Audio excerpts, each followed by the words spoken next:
Without further ado, I think we can start. Over to you, Smriti ma'am. Thank you. Thanks, Shara. Thanks, Senior. I might have to just shift locations in between. It won't take me more than a few minutes when that happens, but for the moment, we're all right where we are. So, hi everyone, and welcome back to our second session on grief and bereavement. And the last session, we talked about various theoretical frameworks. We talked about how grief is experienced, how it is expressed, and what are the tasks necessary in order to adapt to the losses that a person might experience.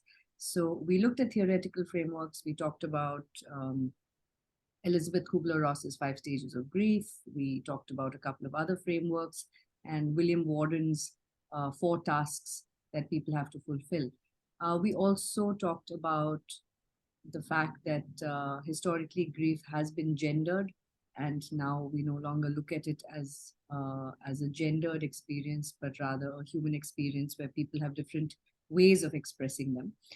We also talked about complicated grief. We touched upon complicated grief, anticipatory grief, and we talked about disenfranchised grief. So you've had a couple of days to process these ideas. And before I get into the next part of today's session, I'm wondering if any thoughts have come up for anybody, if any questions came up that we weren't able to answer last week, or any reflections on what we talked about. So we'll just give it a couple of minutes while people are still filing into the room. Any thoughts, any questions from what we talked about? Ways in which you might disagree with some of these frameworks, that's also fine.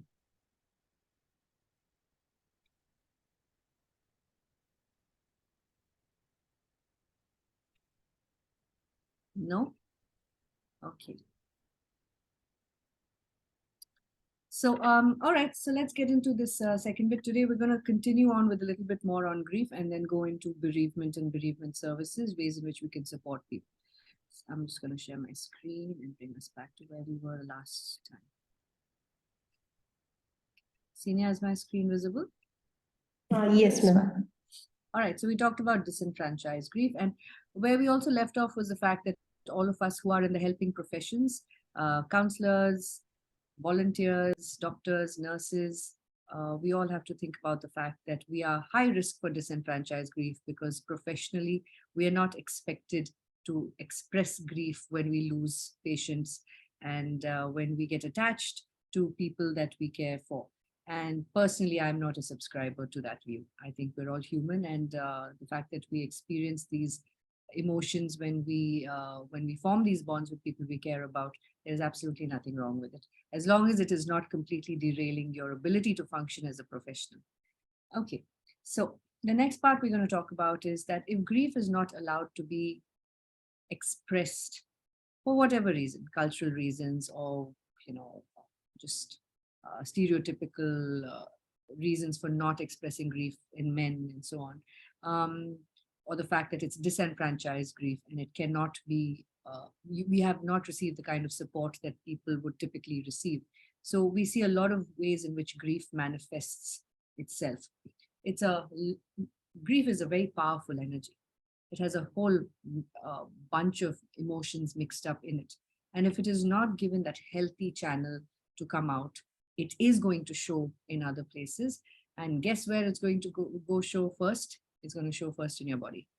So it can result in serious disease. And we've all heard this word psychosomatic, and especially the counselors amongst us will agree with me that psychosomatic seems to have become a very bad word. Psychosomatic. Psychosomatic means of no known biological origin. And so it has emerged, or it has originated in the psyche. So somatic has to do with body, psycho or psyche has to do with your mind and your inner life. And somehow over the years, it seems to have become a bad thing. Because if something cannot be explained by science and biology and neurology, it is not taken as seriously. Do we have that experience? And psychosomatic usually gets, brushed aside as, oh, attention seeking. And people with chronic pain, they've had this experience quite a bit, because after a while they cannot find the reason or the origin of that pain. So they just say, it's in this person's mind, and therefore it's not worthy of, scientific intervention. And people with chronic pain get passed around from doctor to doctor, and no one really wants to deal with it. But serious disease of psychosomatic origins can be also a result of grief manifesting, unresolved grief manifesting.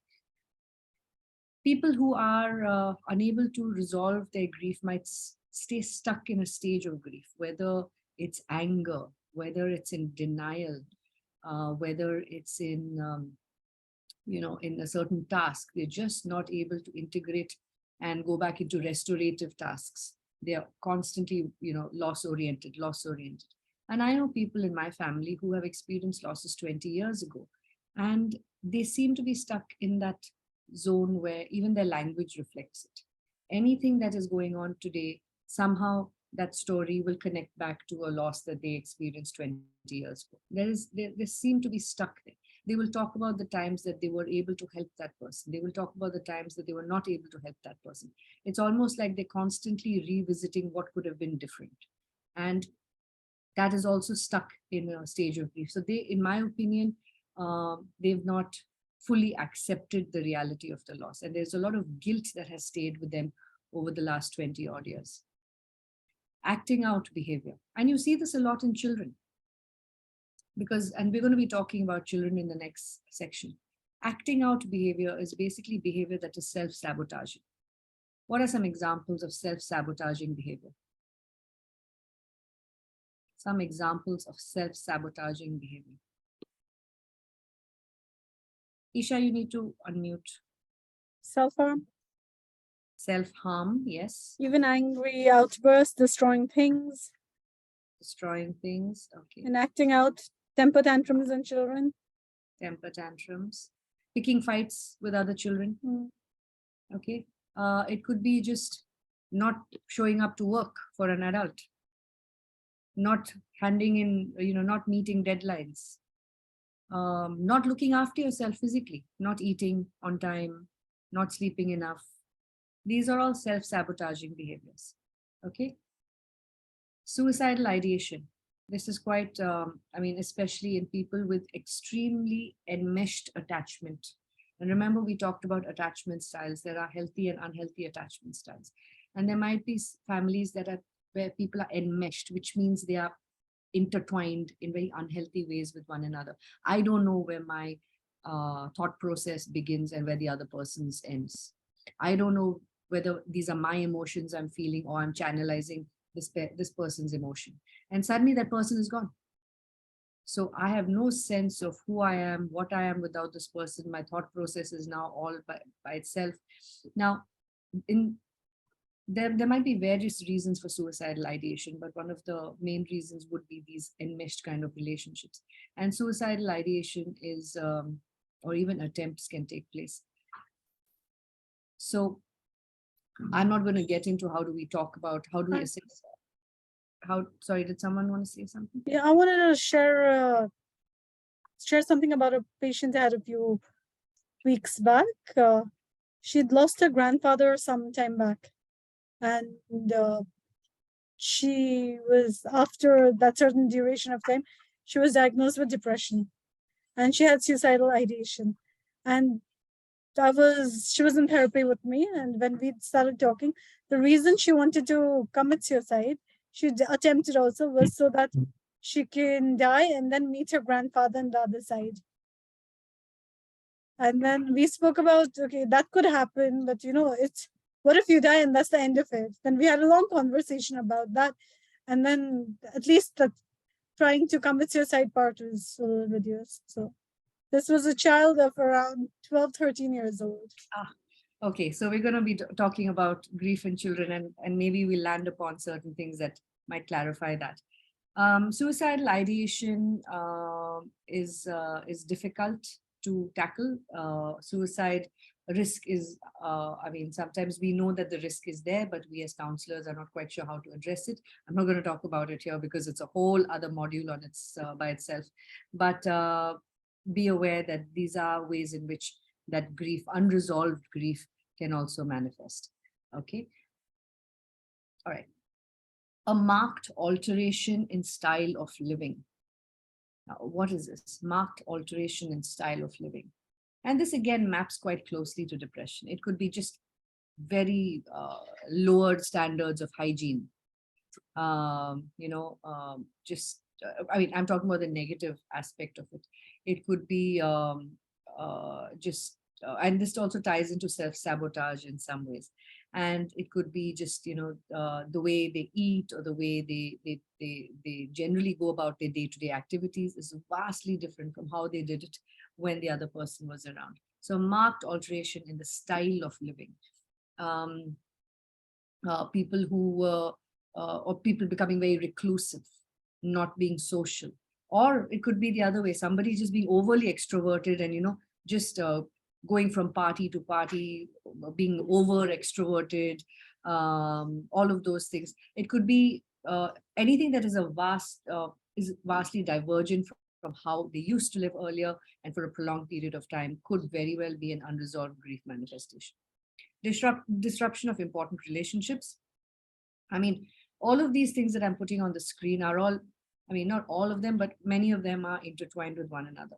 If you're going to have acting out behavior and self-sabotage, it is quite likely that people close to you are going to be negatively affected by it.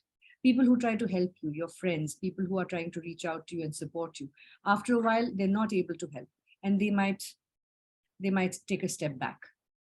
Yeah. So that kind of social isolation, or, when, especially people who are close to us, they understand when there is a marked change in us. And very often when confronted by it, we don't want to talk about it. And so those relationships also get strained.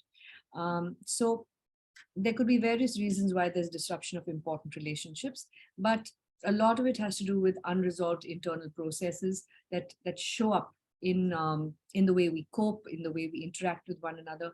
And it could be, I don't trust the world. It could be the spiritual aspect where you've lost all sense of meaning, purpose, connection.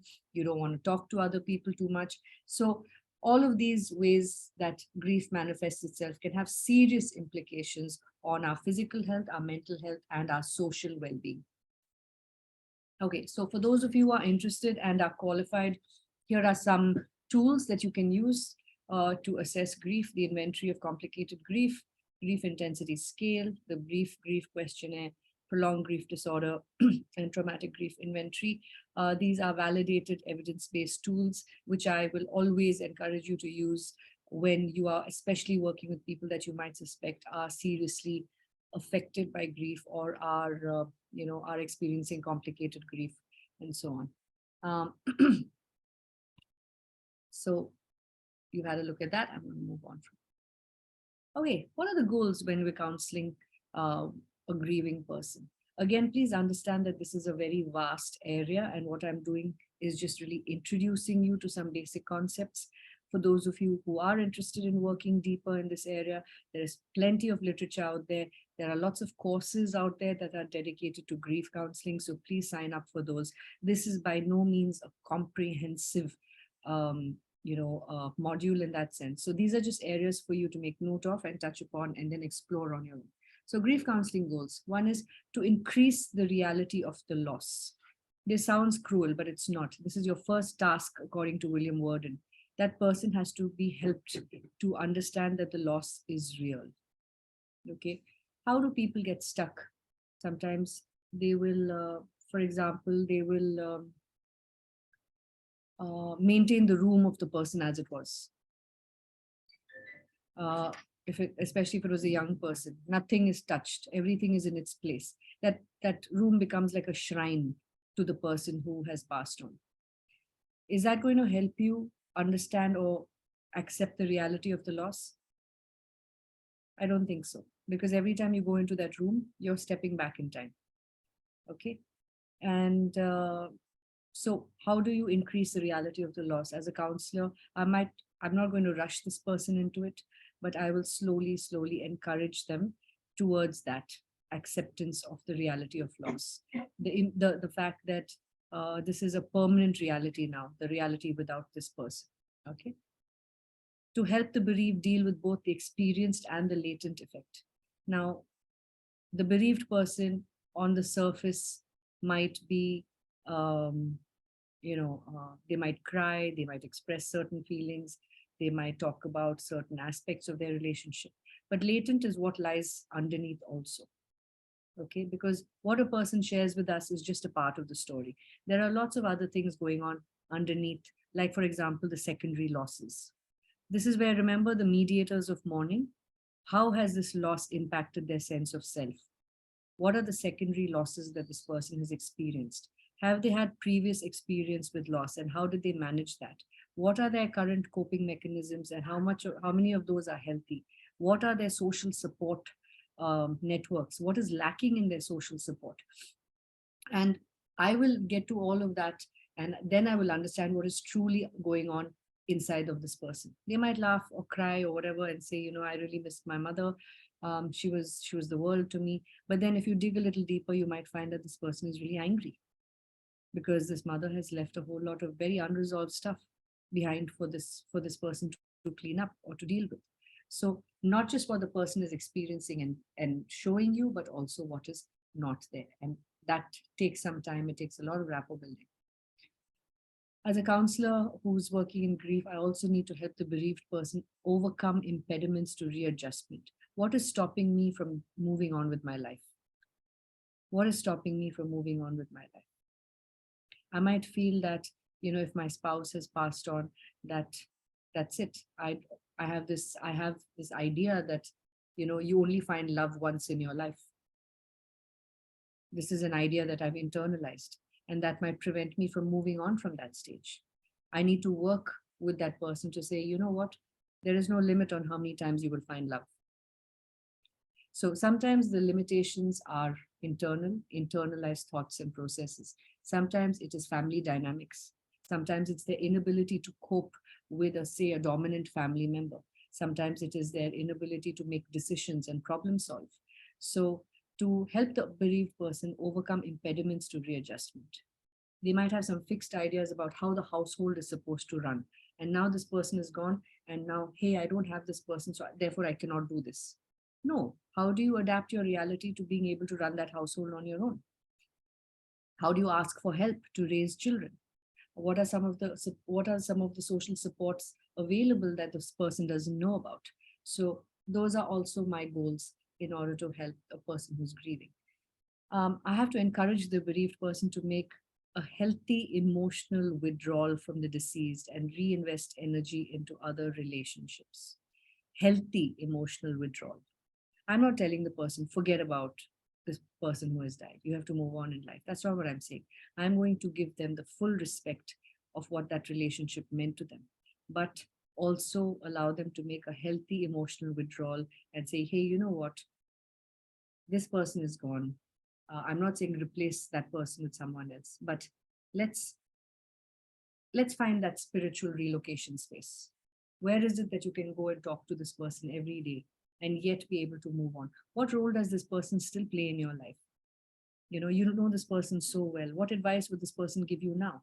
So have them make a healthy withdrawal and move on and reinvest energy into other relationships, not necessarily exactly the same kind of relationships. If I lose my mother, I can't replace her with someone else who will take her place. But I have other relationships in my life that I perhaps may have neglected over the last many years because I was a caregiver for so long. So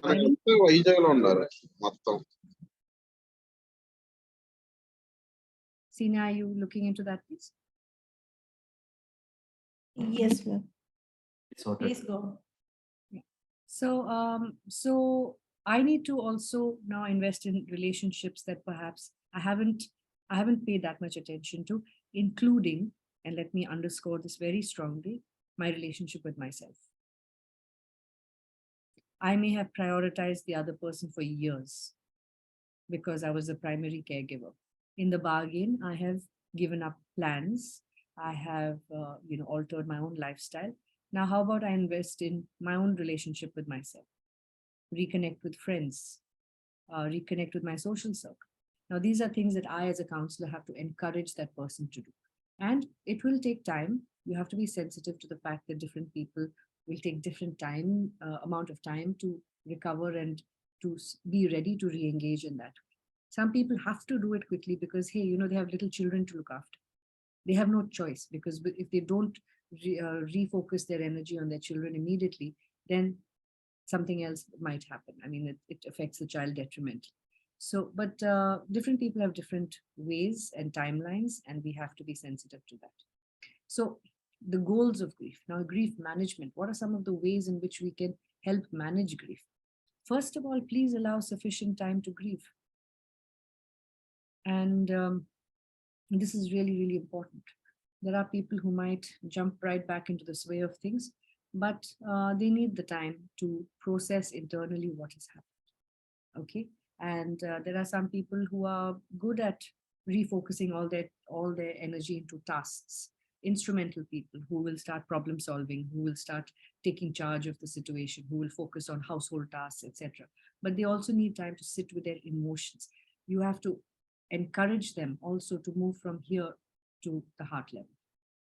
Okay, not just sit and rationalize and say, I did this, I did that, this is what the outcome was, I could have done that. These are still thoughts. Sitting with the feelings is something that takes a lot more time, and it's a much more painful process. Most people resolve to a level of functioning around 1 year. Okay, again, this is not a hard and fast rule. Please understand that this is not a hard and fast rule. Some individuals and families need more time to accomplish the tasks of grieving. And this is because it could be a number of things. Maybe the different family members have different responses to the grief. Maybe there is conflict within the family that exacerbates the grieving process. Maybe there are people who were not able to be there at the time. And maybe, you know, the person who has died was such a huge force in the family, who took all the decisions, who managed all the finances, that so much time goes into attending to the tasks that that person was responsible for, that people really take that much longer to sit down and really truly feel the impact of that person's loss. Okay. Please, all of us, I think we need to advocate for sufficient time off from work for bereaved people, especially in the first few weeks of bereavement. I'm a bit of a hypocrite at the moment for saying that, but we have to advocate for more time off from work for bereaved people, because, you know, as much as we have maternity leave and all of those things, really it takes a few weeks at the very least for grief to really unravel. And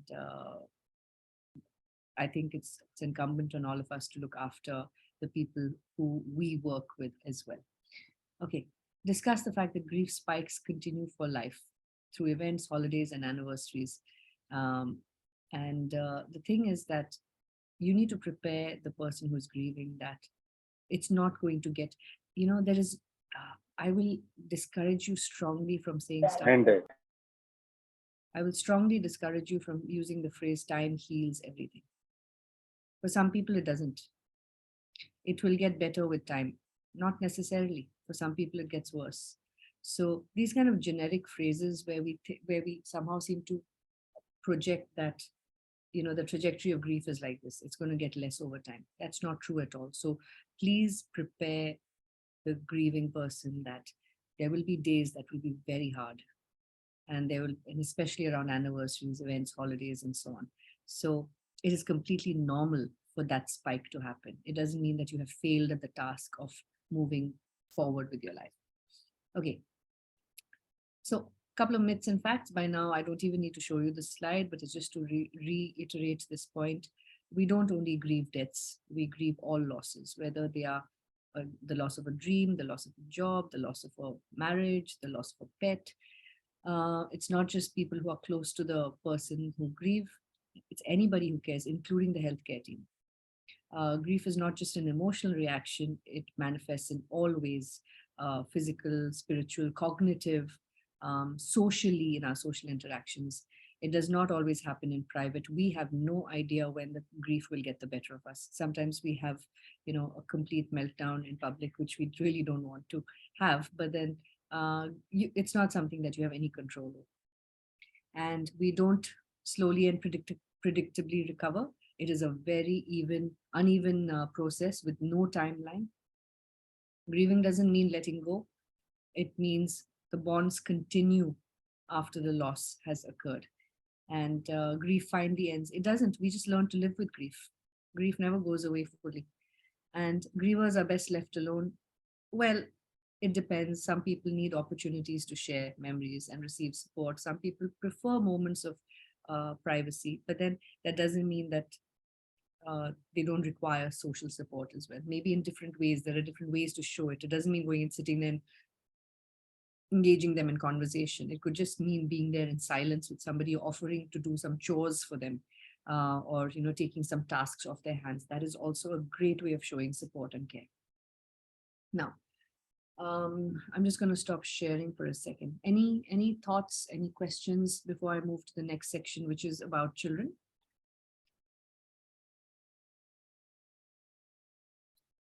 Anything at all?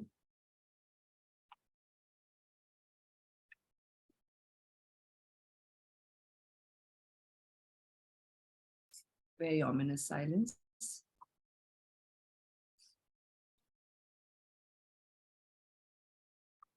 Okay, I'm actually just going to take a couple of seconds to get everybody to do a little bit of like somatic movement, because this is it's a heavy topic. I want some more cameras on, please. Okay, sitting here in the afternoon after lunch, hopefully after lunch, sitting and listening to me drone on and on about grief and bereavement cannot be fun. So let's do a quick round of making sure your shoulders are falling away from your ears, please. Feet on the ground. Yep. Yeah, I see Sheetal doing one quick shoulder movement. Everybody do that. Release some tension. For many of you, this might be triggering, this, remembering your own loss and grief will come and settle in different parts of your body, whether it's in your chest, your shoulders, your hands, your face, your head. So whichever part is a little tense, I want to see some of you, please, straightening your foreheads a little bit. Okay, those worry lines. Some of you might be feeling a little bit of tension in your jaw. Unclench it. And a quick pressing of fingertips. Okay, just to get in touch with yourself. Okay. Deep breath, everybody, and we're going to dive into grief and children. All right. So, what do we know about children and grief? Anybody? Unmute. What are these may not be your thoughts, but thoughts that you have about children, or you've heard that, this is how children grieve. What are some of the most basic ideas that come to mind, things that we've internalized through society, things that other people have told us? Please use the chat box if you're too shy to unmute. Out of 56 people here, come on, I need to get at least 10 responses. 10 to isolate themselves. Sorry? 10 to isolate themselves, don't want to react, don't want to interact. Okay. Children tend They to get quiet, but they don't know how to express themselves. So the other spouse or the rest of the family don't know how to reach out to them, thinking that just, okay, she's being moody or he's being moody, and let him be, let her be. So yeah, they're not expressing it, so let it be. It's best to let that them doesn't mean that, let them be, instead of addressing it and spending time with them. Okay, For great. children, it's more difficult, though they say children are more resilient, but actually it's not that easy for them. It's as difficult as an adult. It's much more difficult, in fact, for the children. That's what I've seen, at least. All right. Okay. All right. So some people may not know some may not know how to articulate loss. I feel even some adults don't know how to articulate loss. So children certainly have a harder time of it. Stay alone, cry. I think, Geeta, you said something. Children are resilient. We hear this phrase. To me, it's also a cop-out, because if children are resilient, they'll figure it out. Okay, Isha? They have behavioral changes, so they can regress. Some of them have behavioral problems. Some of them might not, they might isolate themselves. Sometimes the family makes it more difficult because they don't involve children in anything. So the child is left to grieve on his or her own, and then which makes things even more tougher. And then they have all wild things going on in their mind because it hasn't been explained to them. And they sometimes they also tend to self-blame themselves that they caused it or something because it's not explained to them and they can't comprehend it. It's only after the age of 8 they understand the permanency of grief. Before that, they can't do that also. 7, 8. Great. So I think you've covered pretty much all of it. The lack of information sharing. I was the- just, the- especially when a child, say below 10 years, without being, okay, grandfather died, grandmother died, mother died, whoever died, immediate relation he or she has lived with. But the child is suddenly taken for the funeral, but doesn't understand. He or she is told that the person has gone to God. If it's gone to God, why is he being cremated? Why is he being buried? And they are quite traumatized. And the adults don't realize that they have not experienced what exactly, why is that a ritual or why this happened? A child can't understand. A 6-year or 5-year suddenly see a cremation of your father, of your grandfather, and it happens in our society quite often. I've seen too many children who don't know how to react to the different. I belong to both Christianity and Hinduism, so it's and two different cultures. So I've seen the children get. So I the think idea that you touched upon, which is, the idea is that children don't understand. So let's not bother explaining it to them, but let's take them along. And then when a question is asked, it is answered in a way that really actually adds to the gaps in understanding. And the child, like Isha said, the child fills it with their own imagination, which could be wildly off track. So you've all already talked about quite a few things that I'm going to touch upon. So let me just try and take all these ideas that all of you have shared with me and put it together in a slide. So misconceptions, firstly, too young to understand. Children are too young to understand. Let's not involve them in anything. We don't owe them any explanations. We'll just take them for the puja, for the cremation, for the burial, whatever. It's okay. They're resilient. They'll figure it out over a period of time. Nothing's going to happen to them. There are the other people who believe that they must be protected from loss and pain. So let's not take them to the funeral. Let's not show them the body. Let's not involve them in anything. Let's just say everything is fine. Sab theek hai, sab theek hai, sab theek hai. Don't worry. The person has gone to God. No problem. Okay. And we at no cost should the child experience. Are you able to see the slides? Yes, ma'am, it is visible. And at no cost must we let the child experience anything that is even remotely negative. Children don't feel grief the way adults do. So, we don't need to explain it to them what's going on. So, and also like some of you said, they might isolate themselves and things. Acha, theek hai, let him be. He just needs some time off. So he'll come back. We don't need to, we don't really need to get into it in terms of explaining to the child what has happened or try and understand what the child is feeling. Many of us harbor this fear. I won't say or do the right thing. What if I get it wrong? What if I go and say the wrong thing and at the end of the day, I end up traumatizing the child even more. I might upset them if I go and talk to them about their mother who had just died.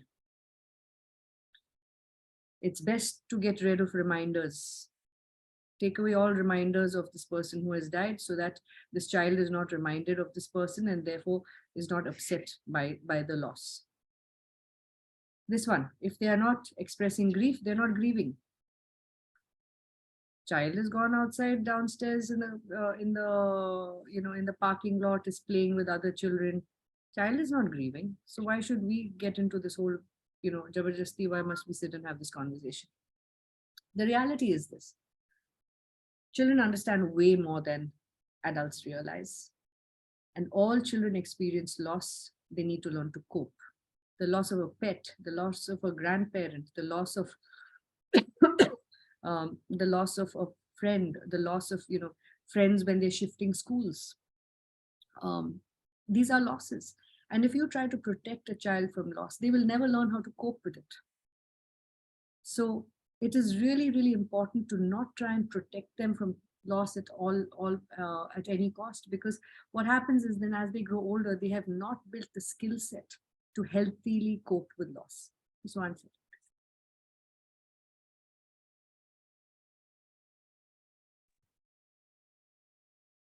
Children may not grieve as adults do, but they feel it in their own ways. And we're going to talk about that in a minute.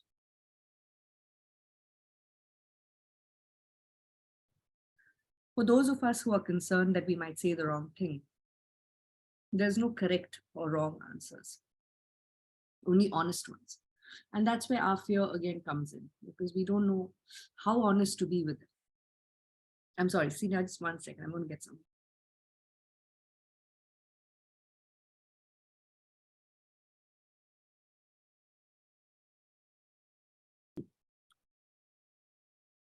I don't want to upset the child by talking about their loss. They're already upset.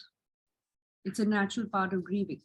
For all you know, by talking to them, they finally feel supported and seen by an adult.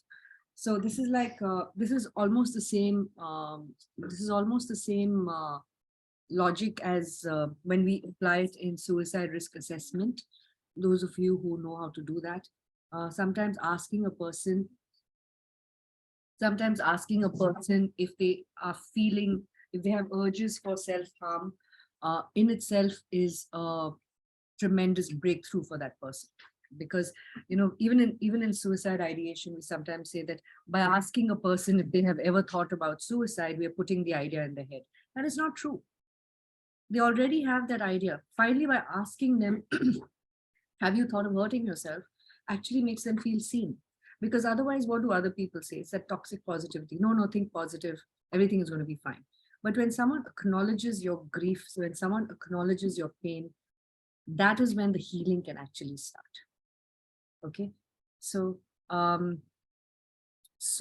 they are already upset. And just like with adults, we need to acknowledge their grief. So do we with children. When you take away reminders and say, you know, better hide that photograph, better, you know, take away all the stuff from the cupboard, what you're really conveying to a child by your actions is that it is not okay to think about the person who has died. And that is a very, very pathological way for them to start thinking, that they are not allowed to talk about the person who has died.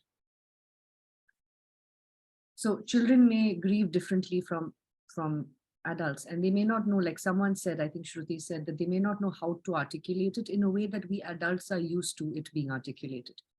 Or the children might be delaying upsetting others. Like suppose if I mean, I saw this with my niece and nephew, where they became the adults for a few hours or for a few days, because they felt that, you know, the grief that we experienced actually needed, it was more urgent, and we were dealing with it, and we were dealing with all the tasks. It's only when it got quiet that they started expressing their emotions. Now,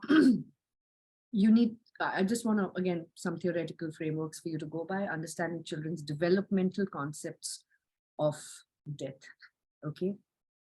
Children go through a series of stages in their understanding of death. So children who are very young versus children who are, you know, just preteen, adolescents, or older children, all of their understandings of death is very, very different. For a child who is very young, they don't understand, like Isha said, they don't understand the permanence of loss. Okay, they're still thinking of magic. They're still thinking of resurrection. They're still thinking of those kind of things. To them, the idea of death is not a permanent idea. They don't understand that what it is to cease to breathe. They don't understand that. And also there is a lot of magic, like I said, there's a lot of fantasy involved in their thought process. And it's only when we understand which stage this child is at, can we guide the timing and the content of our own communication. I cannot talk to a 4-year-old and an 8-year-old, a 12-year-old and a 16-year-old in the same way. It's not going to work. A child who is 4 years old is not able to understand concrete, or is not able to understand abstract concepts. Okay. And if I tell them, like Geeta said, oh, this person has gone to God. Very young children take explanations literally. They literally think this person has gone to God.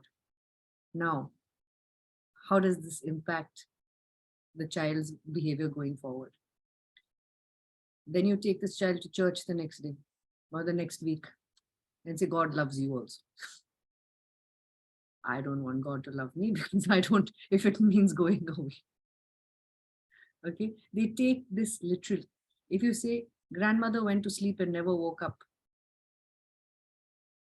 it's likely that your this child is going to have insomnia issues. Child doesn't want to go to sleep.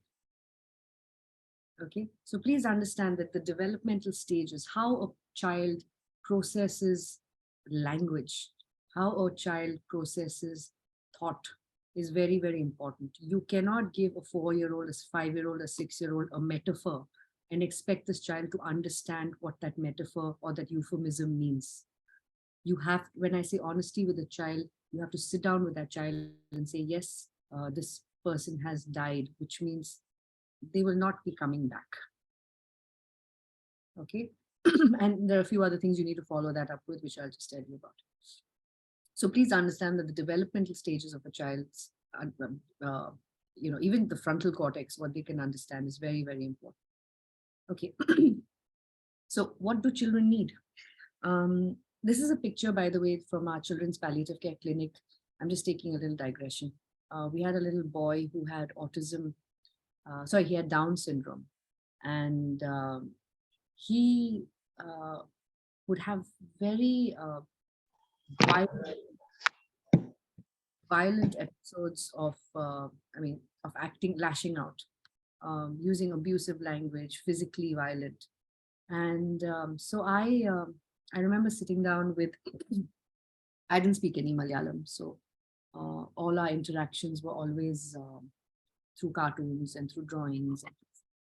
And I noticed that he was accompanied a lot by, he was always accompanied by a much older lady, a lady in late 60s, early 70s. And I asked one of the social workers at the time, where is this child's parents? And it turned out that the child had witnessed a violent act between the father and the mother, which had resulted in the mother's death. And the father was now in prison. So here's this child with Down syndrome who had witnessed this act. And as a result, had a whole bunch of other issues, behavioral issues.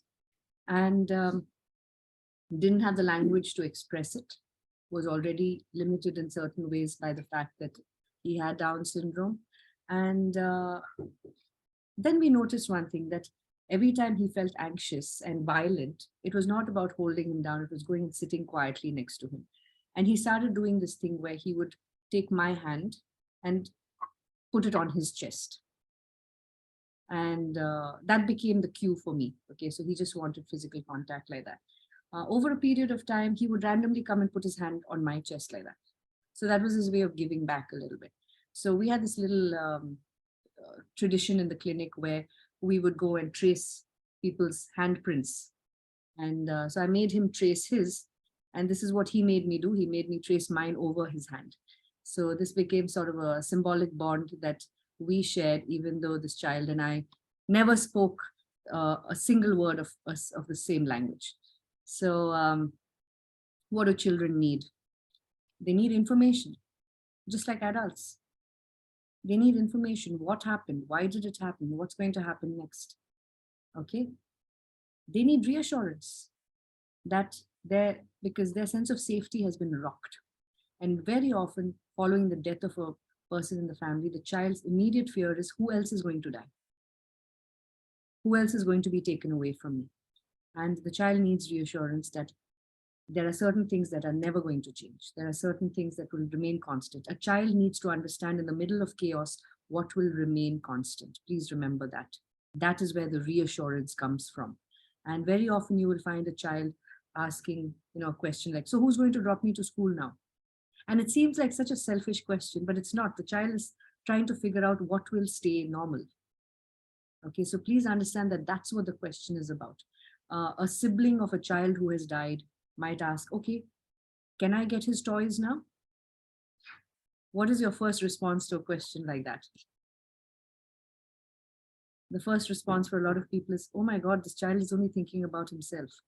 No, what the child is saying is, can I get some of your attention now? Because it's quite likely that the parent's full attention has been on the unwell sibling.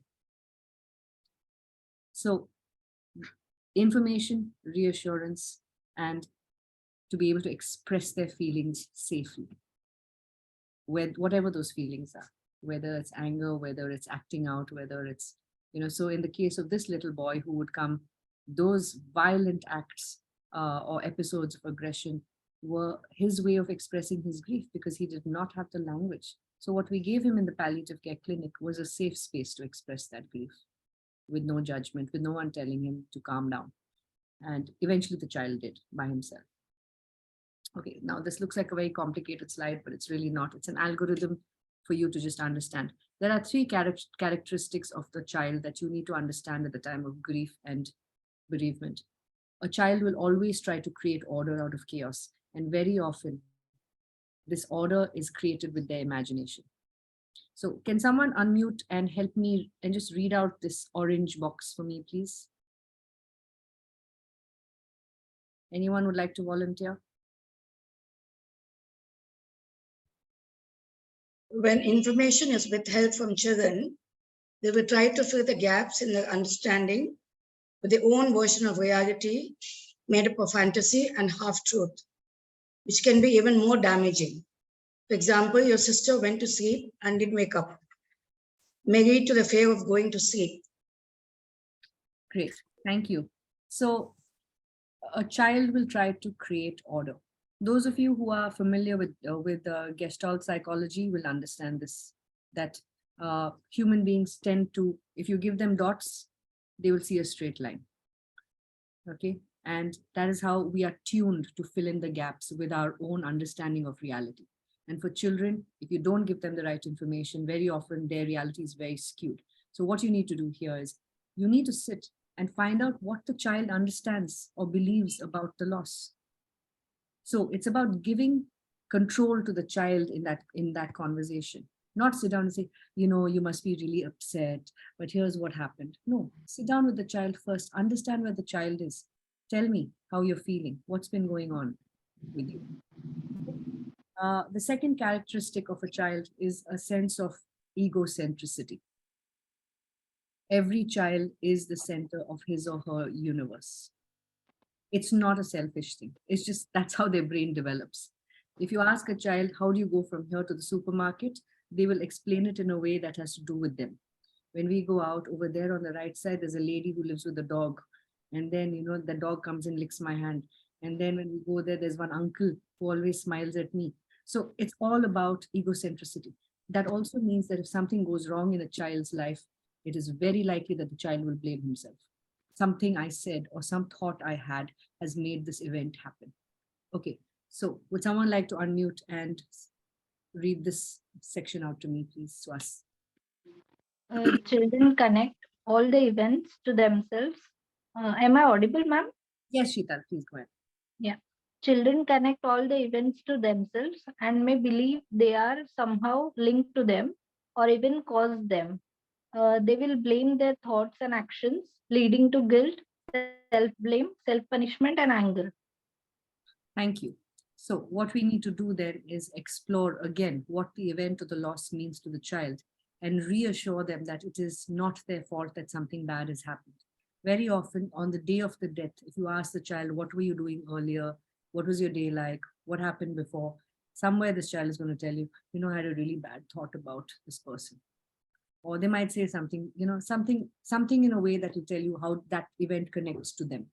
And that's when the reassurance part comes in, saying, listen, you had absolutely nothing to do with this. Okay. The third characteristic after children trying to create order and a sense of egocentricity is that children have a fear of abandonment. Okay. So can I have a volunteer, please, for this last orange box? Somebody who hasn't spoken before. Unless I call out a name at random.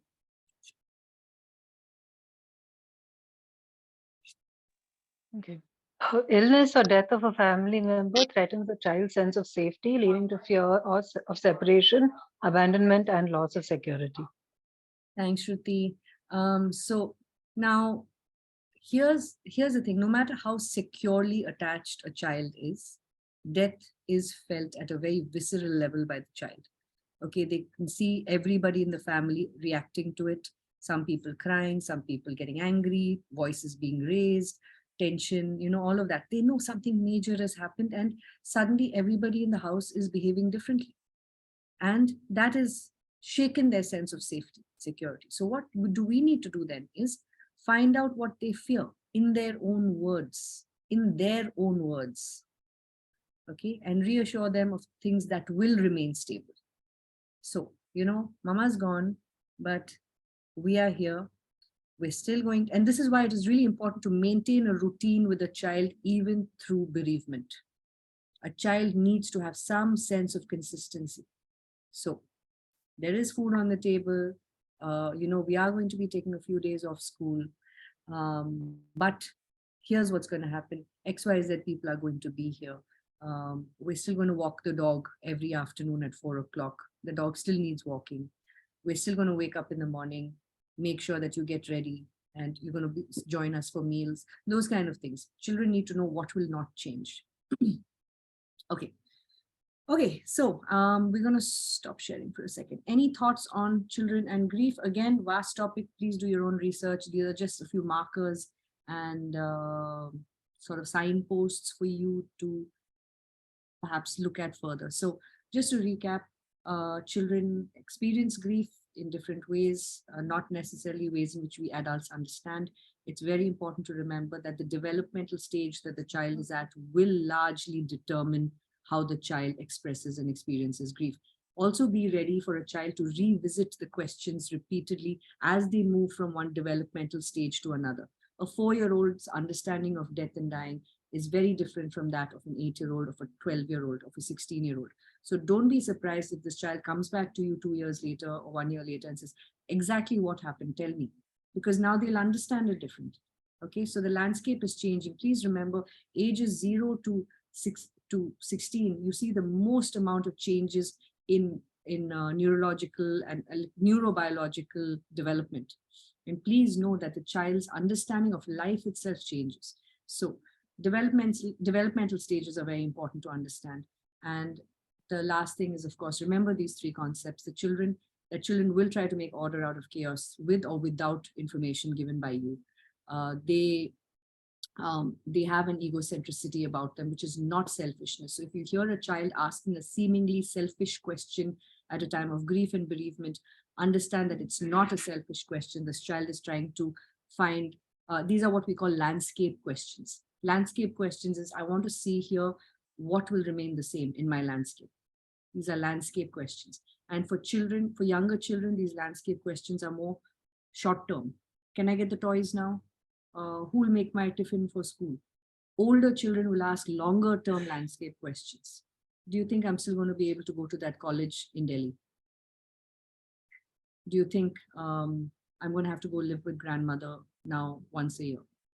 These are landscape questions. So even older children, 14, 15, 16-year-old children will ask you questions like that. They still need reassurance from you that this is what will not change.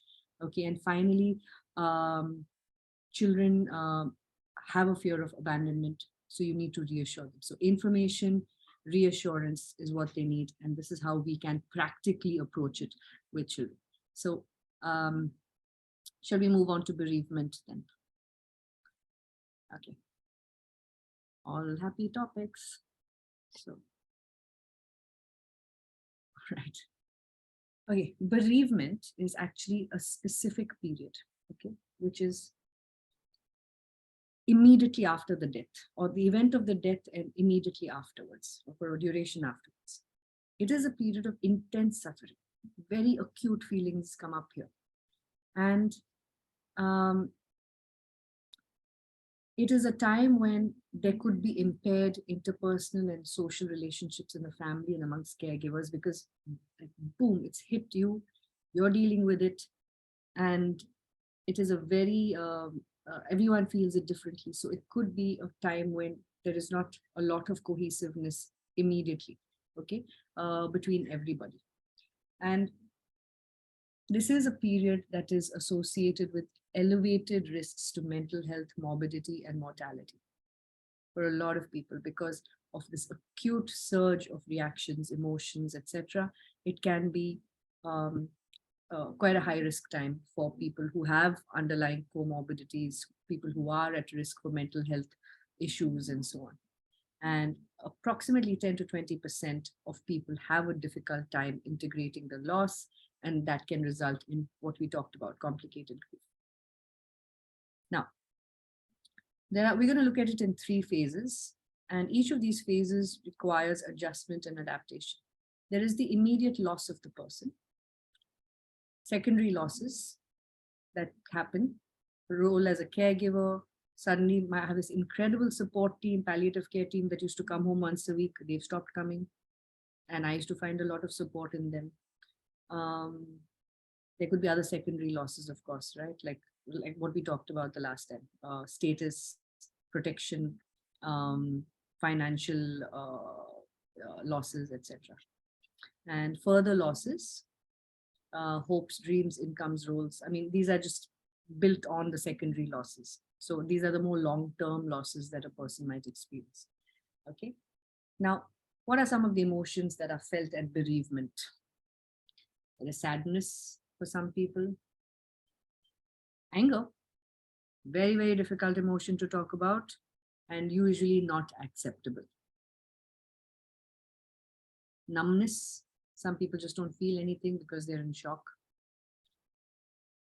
Panic, some people have huge attacks of anxiety, panic, not restlessness. They can't, that's what their response is. Some people, it's just, grief, so a relief.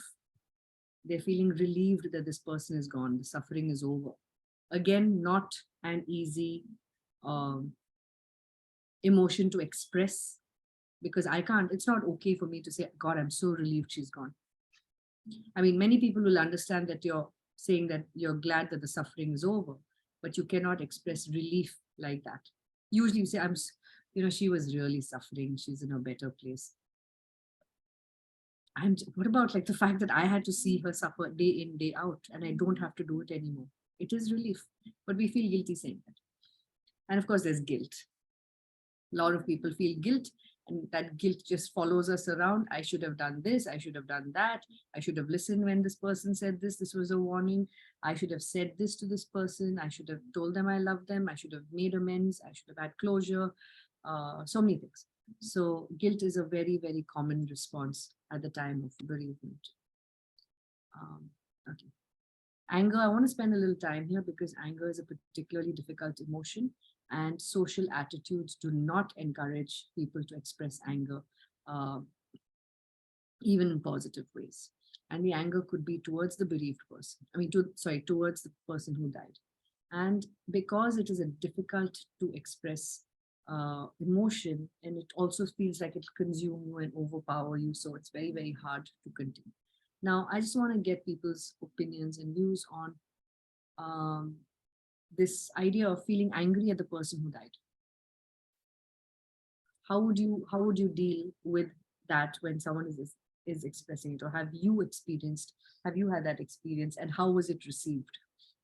So I just want to spend like 3 to 4 minutes here, because this is a very, very important aspect of bereavement and grief that I think doesn't get talked about, especially not in our culture. There is no room to talk about anger. I think especially when it's a sudden death, when it's unexpected, and it's like a slap, I can't even call it a slap in the face. It's still surreal, and you swing from sadness, depression, crying. Then why the hell did you go? Why couldn't you wait for a little more time? And I wish I had a little more time, just an hour more, 2 hours more. Like, the anger was more like an unfinished, something left unsaid. Something is, I didn't say this to him. I didn't say that to him. I had so much to show you. I had so much to tell you. And, like a lot of unexpressed feelings, which you have no way of sharing it with that person. Except you're talking to a photograph or That anger is something that you of the rest of the family do not relate to or understand. You know, Also, what I'm hearing is also a sense of betrayal, right? Like Yeah. it's like I feel betrayed by the sudden exit. yeah, Also anger at the fact that, posthumously you're left with a lot of problems on your hands, a lot to clean up. And the fact that things were not done. And now not only have you had to experience this bereavement, you also have to pick up all these pieces yeah, all over the place. Anger towards the person in a prolonged illness. I'm the primary caregiver. I'm looking after this person with love or out of a sense of duty. How many times do we have, like we've talked about this before, a young woman who's married into a family, arranged marriage, and suddenly made a permanent caregiver of one of the in-laws, day in, day out, cleaning them, bathing them, feeding them, at the cost of giving up her own dreams, giving up her own aspirations and ambitions. What happens to that person? Is she allowed to feel anger? No, absolutely not. And how many times have I heard, oh, you're so lucky to be of service to this person, and you should be grateful that you have this chance to do seva. You have, and there are days when 3 o'clock in the morning when you're cleaning them up, that's not graceful, and grace and grateful is not what you're feeling. And we don't have room in our society to talk about this safely and say, right now, I'm really mad at this person. It could be many things. Like I used to tell them, don't smoke, give up smoking or whatever. Like, you're hurting yourself by not eating, and boom, this person gets sick. You almost have the same, I told you you shouldn't have done that. But then here you are also picking up the pieces and looking after this person, right? So there is no room for those kind of conversations in our, typically in our communities. But I just want to spend this time saying anger is one of the most common feelings. It is valid and it needs a safe place to come out. Okay, because again, unresolved, unexpressed anger can really result in some major harm to you physically and emotionally.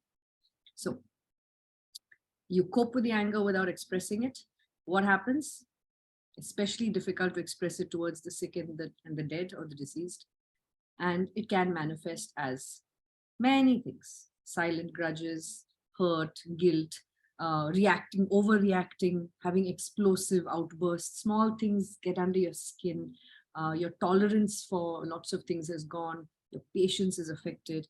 You can't function socially. Small things irritate you. People coming and talking to you and telling you these things, these tropes that I just talked about. You were so lucky to look after this person. This person is in a better place. This person is with God. You don't want to hear it. And it actually makes you even angrier.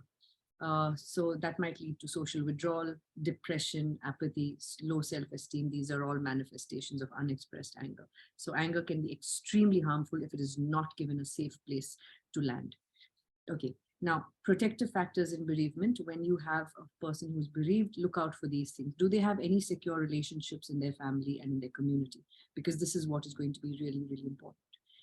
What healthy coping styles do they have? Some people might, and reaching out to other people, being able to talk about it, making sure that there's a routine that is being maintained for the family. These are all healthy coping styles. What kind of social support do they have amongst friends? Because sometimes when a family is grieving together, it's very hard to talk to one another. You need people on the outside of the family to come in and individually support family members. Because if a family has gone through this experience together, sometimes they might be reluctant to lean on one another in that manner. Okay. The person's ability to communicate. Are they able to express what they are experiencing? And whether verbally or non-verbally? And do they have, do they need to be prompted? Do they need to be guided into expressing themselves? And very practical, appropriate and timely healthcare responses.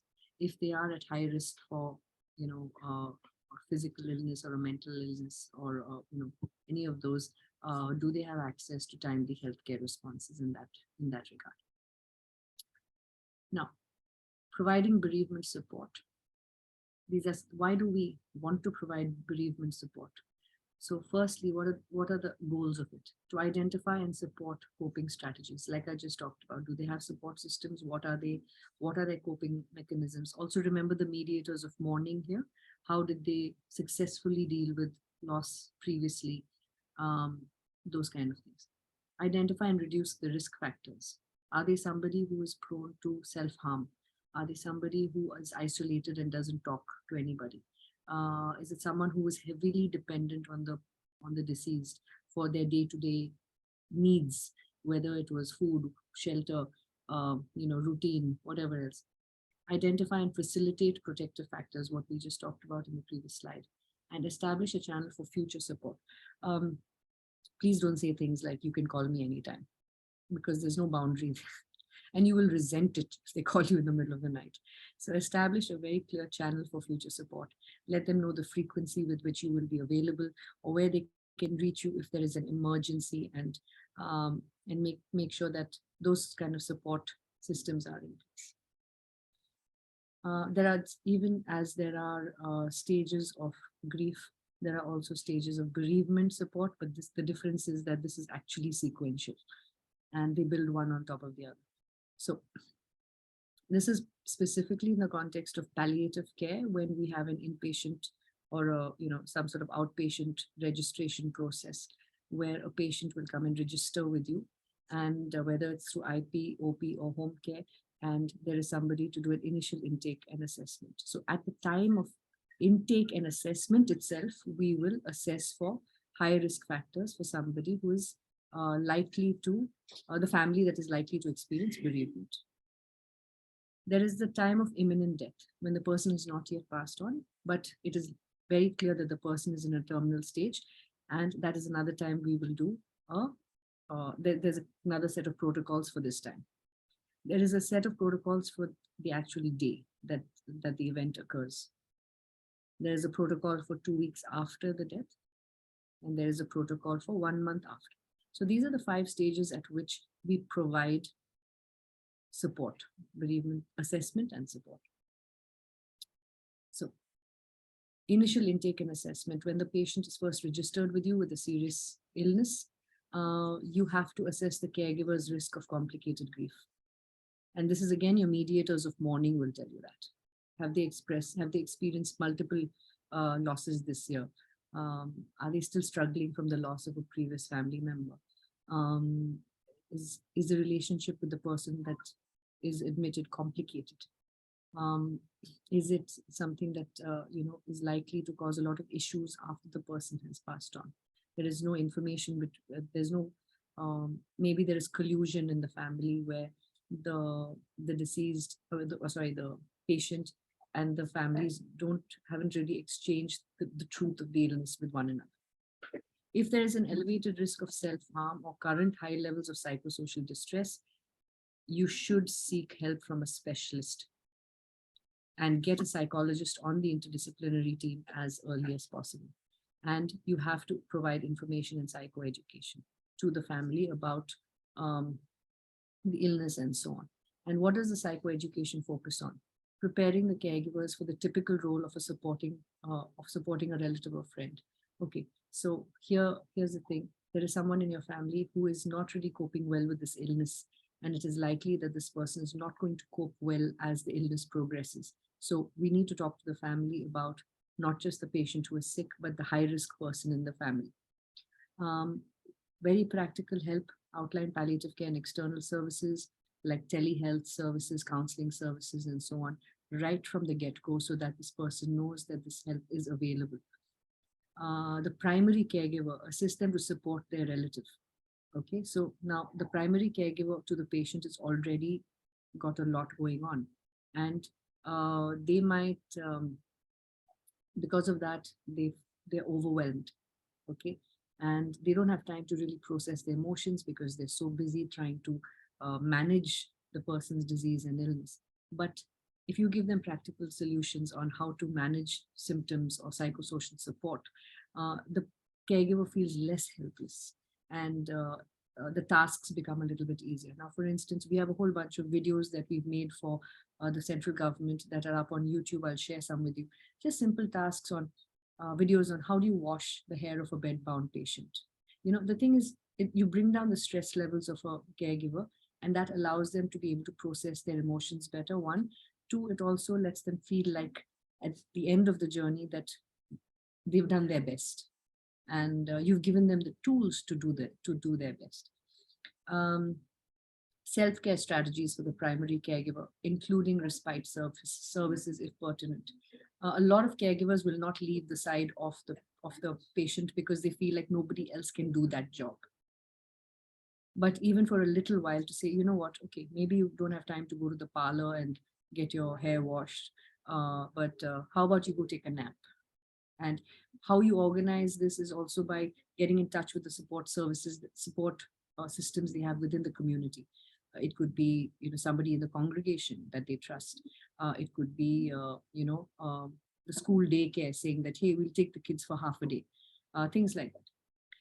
And if it's appropriate information on death and bereavement, this is you'll have to play this very carefully, because not everyone wants to talk about death at the time of admission. So so some people would benefit from it if it is a imminent, I mean, if it's something that you see is going to happen soon. But if not, please be very careful about how you address that. When death is imminent, when the person is, you know that the person just has a few days or few hours to go, this information has to be provided to the family, that it looks like we don't have a lot of time left. Okay, discussions regarding death decisions. Okay, would you like to take this person home? Would you like this person to be, you know, there is the option of sedating this person so that their distress is less, you know, things like that. And for those at risk of complicated grief, provide more comprehensive support. That seems like a very easy sentence. It's not at all easy, but it's also to keep an eye on the person who is at risk for complicated grief.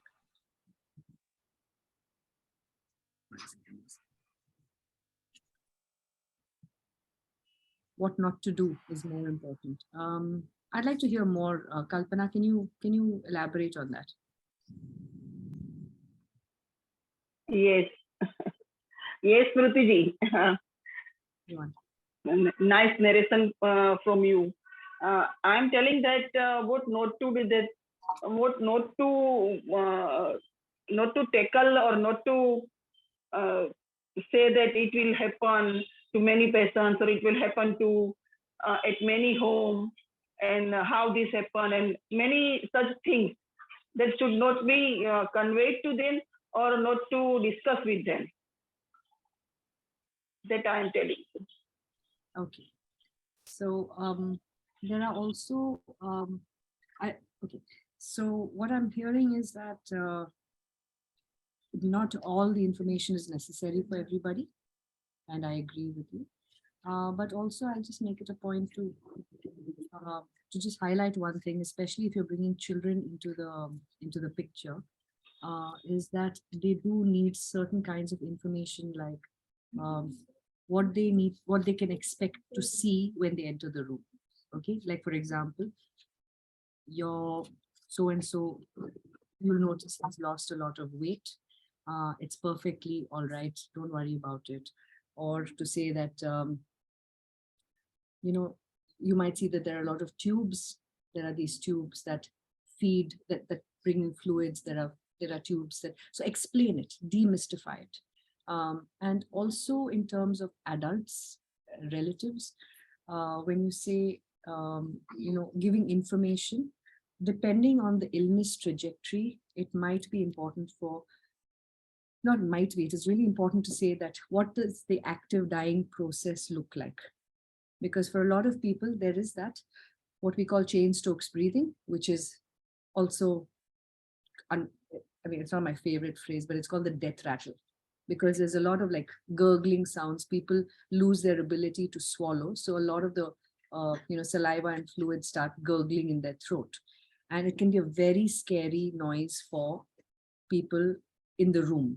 But if you prepare them in advance and say, this is, it's not actually causing them any distress, but this is a sound that's emerging from the fact that there is this happening, it actually prepares the family not to have like a huge volatile reaction to it. So in some cases, it's just that the person might slowly lose consciousness. In the case of, say, renal failure, where the person just slowly loses consciousness, and it is actually, I mean, it's a kinder sort of situation. So these are the ways in which you need to prepare the family, because it shouldn't come as a shock to the family as well.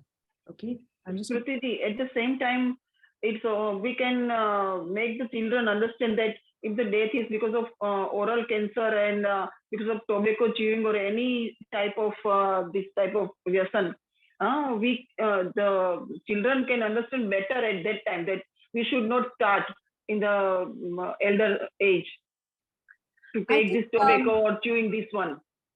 I think that's a very tricky one, Kalpana, because at this point we have to also be mindful. Yes, it is one thing that it becomes a very effective lesson, but we have to be mindful of the fact that in that moment we don't want to. It can come out wrong where we're blaming the person who is dying and saying, if only they hadn't done this, you know. So we have to be very mindful of the timing of something like that. Later on, if the child has questions, okay, the person had oral cancer. How does a person get oral cancer?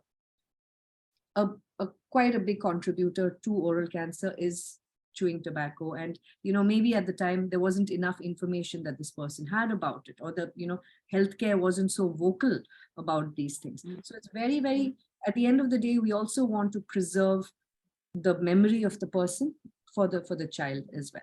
Okay. All right. So very true. But here at Jamnagar, so many children from the age of 4 or 5 years, they are taking chewing tobacco. So I thought about this thing. I completely agree with you that I think it's a very strong lesson, but I would say be mindful of the timing of it for a young child, Yeah. Okay. And ensure that the family is aware that the death is imminent where possible. Assess the family's preparedness, provide practical information such as signs of imminent death, like I just said, the death rattle and so on, and funeral arrangements. Things like you need to make it real that this is happening. You need to say, is there anyone in the family that you need to call?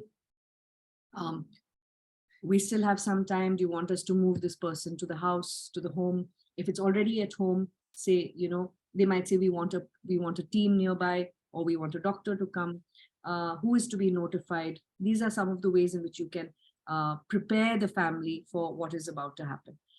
At the time of death, okay, if you are present, if it happens in the inpatient unit, assess the level of trauma the family's experienced, provide information, whatever they ask for. If there is an elevated risk for self-harm, please get a suitable specialist lined up for the future.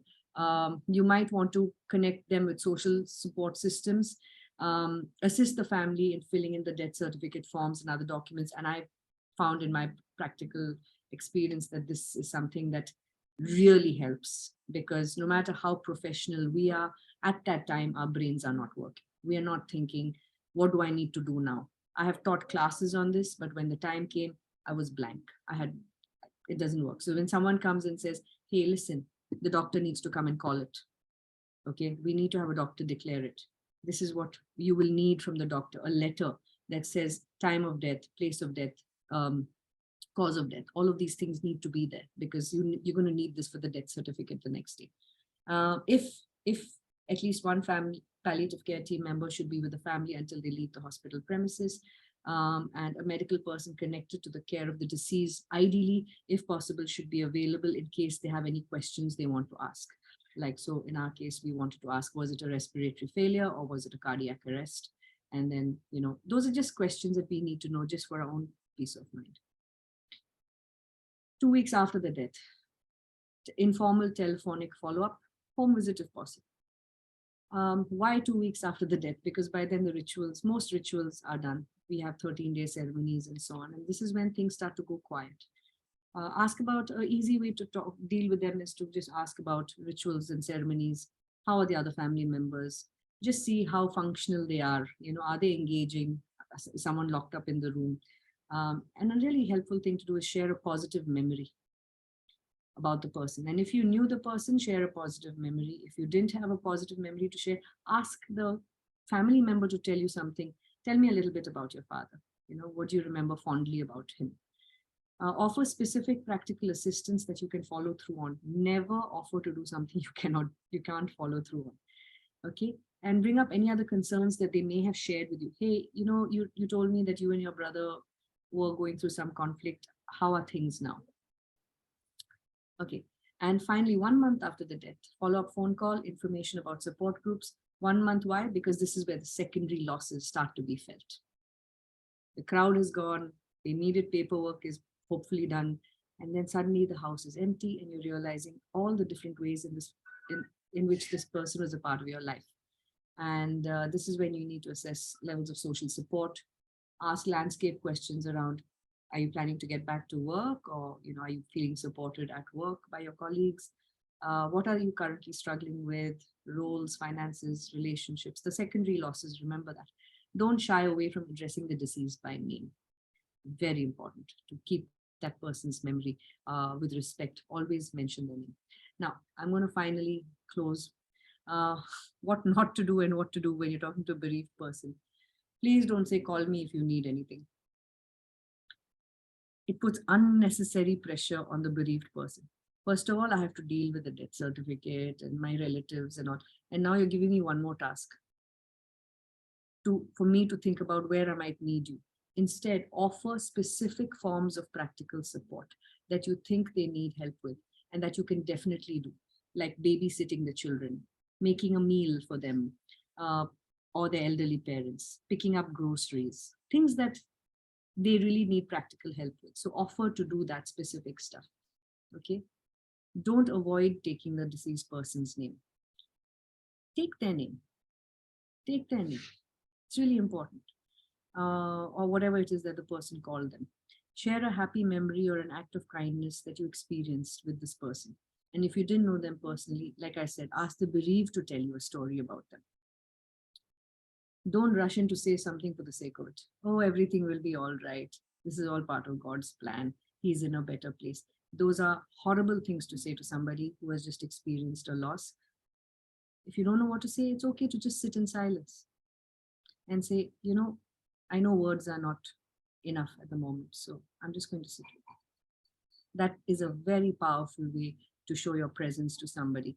Much, much more powerful than saying something like, okay, everything is going to be fine. Like I said, don't say he or she is in a better place. Acknowledge that the pain of losing a person is very hard for the person who is left behind. Please avoid comparisons or telling your own story. Yeah, so sad, at least, but you know what, at least your person died, in relative comfort, didn't feel pain. Mrs. Sharma's son, he went through a horrible 4 years. Don't make comparisons. Don't talk about, when my uncle was sick, this is what we did. This is not your time. This is not anyone else's time. This is the person who is in front of you. It's their time. Okay, so I'm going to, very quickly tell you, grief and depression, there is a difference. Grief and depression share several common characteristics. Common characteristics are intense sadness, fatigue, sleep and appetite disturbances, low energy, loss of pleasure, difficulty concentrating, and overwhelming emotions that interfere with the ability to cope with everyday stressors. So it's very hard to separate grief and depression. But a hallmark difference between the two is, in grief, people are able to stay connected to others. You're able to connect with others and hug them, share your grief, even even occasionally feel pleasure and laugh. In depression, that's not there. Okay, people do not want to reach out to others. There is absolutely no levity. There is absolutely no moment of remembering fondly, things like that. That doesn't exist in depression. So that's one of that is the hallmark differentiation between the two. Okay, so I'm going to stop with this. And Senior, are you going to give me a reward for stopping 4 minutes early? I'll think of it now. All right. So we have a few minutes. Let's take some questions, reflections.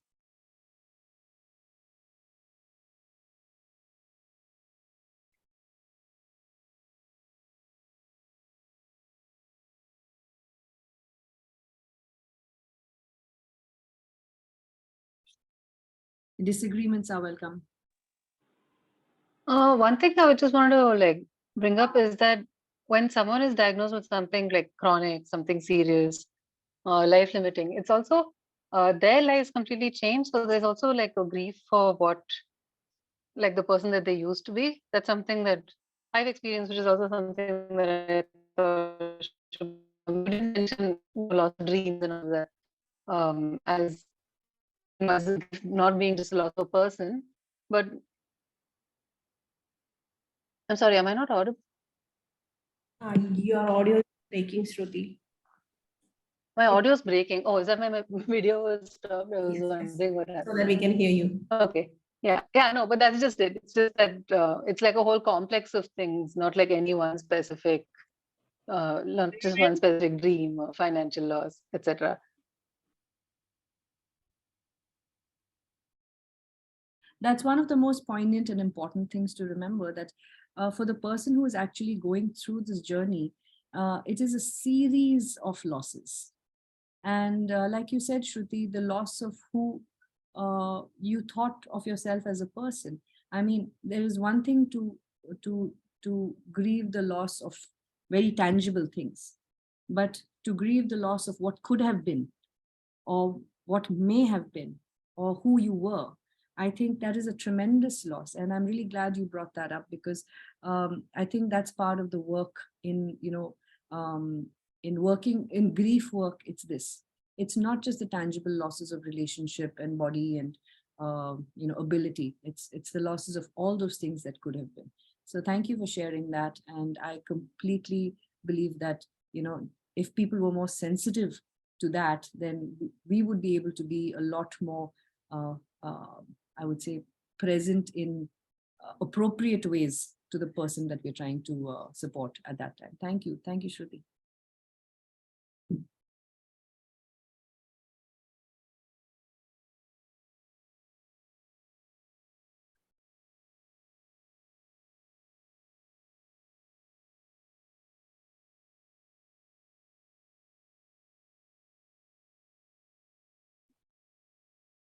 Does anyone have anything to add on?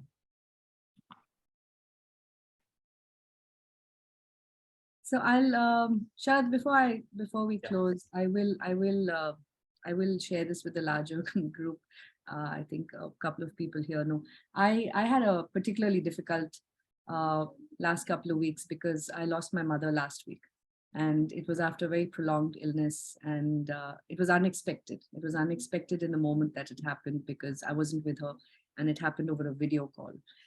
So I really want to thank the Pallium India team for incredible sensitivity in trying to get me to cancel all my classes. But I have to say that I'm also really grateful to you to allow me to do this, because these last two sessions have been a reminder to me, that lecturing about grief and bereavement and actually experiencing them can be two different things. But I also have to say that I found a lot of my own slides very useful. So, so thank you all very much for allowing this to happen. And I really hope that, it's not an easy thing. It's not as simple as, step 1, 2, 3, week 1, 2, 3.